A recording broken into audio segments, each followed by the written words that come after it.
بسم الله الرحمن الرحیم ګرانو ملګرو تاسو ته په لرن انګلیش ان پښتو چینل کې په هراله او ستړي مشوم ملګرو نننې کلاس تر پایه پوری ګورئ ان شاء الله تاسو ته په خپل هم پته ولګي چې په دې کلاس کې زه تاسو ته سجده کوم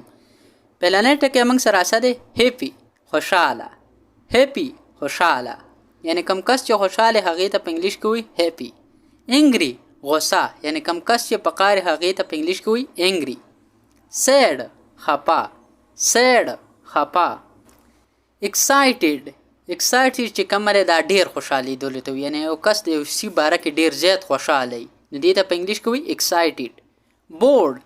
چې کومه دا منګه یو کس چې کله تنګي صبر لمزنه ورکې نو دې ته په انګلیش کې وي bored nervous چې کومه دا کله چې یو کس د یو شی په باره کې ټینشن اغیسته پریشان یعنی د یو شی فکر ورسې پریشري دباوي په هغه ته په انګلیش کې وي nervous proud ویاړ یعنی په یو سیز باندې ویاړ کول یعنی موږ وایو چې مطلب زه پښتون یم زه په دې باندې ویاړ کوم نو دې ته په انګلیش کې وایي proud frustrated چې کومه ده دا هم خفه کېدو ته وایي یعنی دا هم sad او frustrated دا چې کومه ده یو دی lonely چې کومه ده دا یو کس چې کله ځان له ناستې سوچونه فکرونه کوي نو دې ته په انګلیش کې وایي lonely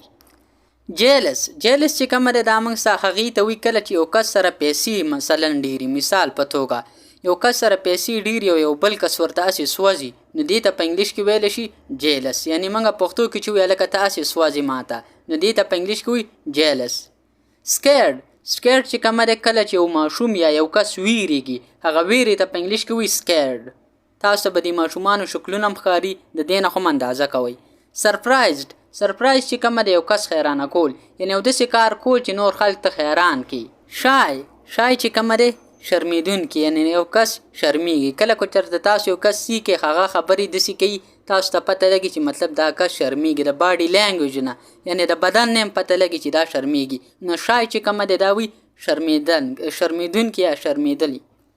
ټایر چې کومه دی ستړی یعنی کله چې یو کس ستړی شي نو دې ته په انګلیش کې ویلی شي ټایرډ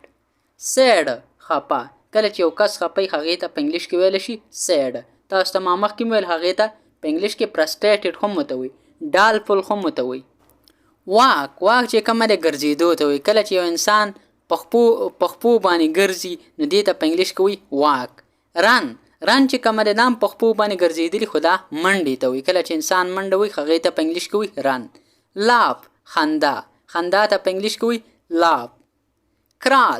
کرال تاسو ته خو به د ماشوم ښکاري کله چې یو انسان خړپوسې کوي ځینې خلک ورته خړپوسې وایي ځینې خلک ورته خپوړې وایي نو دا چې کومې دا خپوړې کوي په ځمکه دې ته په انګلیش کې وایي کرال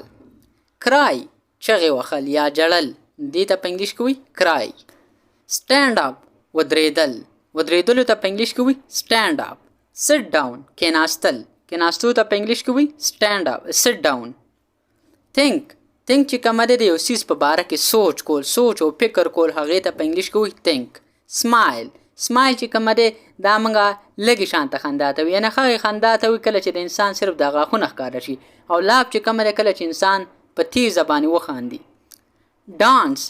چې کومه ده ګډېدلو ته وي رایټ لیکل کولو ته په انګلیش کې وایي رایټ جمپ چې کومه ده کله انسان ټوپ وهي دانګ وهي هغې ته په انګلیش کې وایي جمپ ګیو چې کومه ده یو کس له یو څیز ورکول یعنی تاسو پیسې درسدي یو کس له ورکې یا روټۍ درسده دغه ورکولو ته په انګلیش کې وایي ګیو ریسیو څه ته وایي کله چې تا له یو کس څه درکوي نو ته ترې دغه اخلي دې ته په انګلیش کې وایي ریسیو هګ چې کومه ده کله چې ماشومان له غاړه ورکول یا په غېږ کول نو دې ته په انګلیش کې ویلی شي هګ کیس چې کومه ده دا کله چې یو کس ته ښکلی د مینې نه ښکلی نو هغې ته په انګلیش کې ویلی شي کیس ټیک پکچرز چې کومه دی تصویران اخیسته یعنی تاسو موبایل در سره او ته د یو کس نه تصویر علي نو دې ته به په انګلیش کې وایي ټیک پکچرز کلیپ چې کومه دی د لاسونو پړقا ته وایي کله یو کس ښه کار وکړي او ته ورله لاسونه ووهي نو دغې ته په انګلیش کې ویلی شي کلیپ یا کلیپینګ هم ورته ویلی شي پوش چې کومه ده کله یو څیز له دیکه ورکول یعنی یو څیز له دیکه ورکولو ته په انګلیش کې ویلی شي پوش یعنی پوش کولی مخکې بوتلل پول چې کومه ده کله ته یو څیز راښکاږي نو دې ته په انګلیش کې ویلی شي پول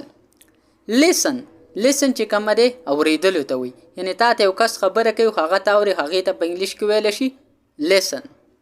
sing چې کومه دی غانې ویلو ته وي، یعنی چې کم کس غانه وخي هغې ته په انګلیش